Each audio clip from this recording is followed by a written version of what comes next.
નમસ્કાર દર્શક મિત્રો, પોલીસ ફોકસ ન્યૂઝ ચેનલમાં આપનું હાર્દિક સ્વાગત છે। હવે એક નજર આજના મુખ્ય સમાચાર પર। ડાકોરમાં આવનારા દર્શનાર્થીઓ માટે હવે નિઃશુલ્ક ભોજન વ્યવસ્થા ડાકોર ટેમ્પલ કમિટીની મીટિંગમાં નિર્ણય કરાયો।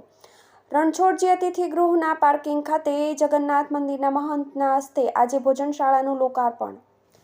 ડાકોર મંદિરે આવનારા દર્શનાર્થીઓ ઠાકોરજીના દર્શન કર્યા બાદ ભોજન પ્રસાદી ગ્રહણ કરીને જઈ શકશે।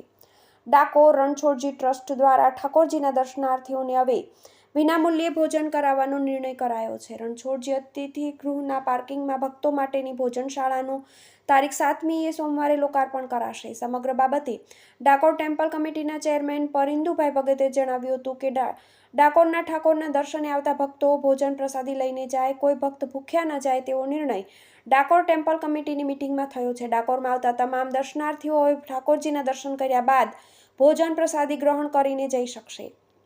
ડાકોર રણછોડજી ટ્રસ્ટ દ્વારા રણછોડજી અતિથિ ગૃહના પાર્કિંગમાં વિનામૂલ્યે ભોજન વ્યવસ્થા શરૂ કરાશે।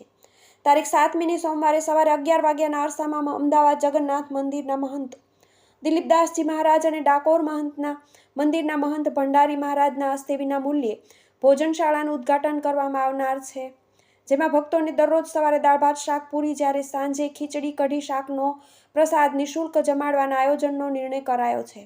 આગામી દિવસોમાં મંદિરમાં ફંડની આવક વધશે તો અન્ય મીઠાઈ પણ ભક્તોને જમવામાં આપવાની શરૂ કરાશે।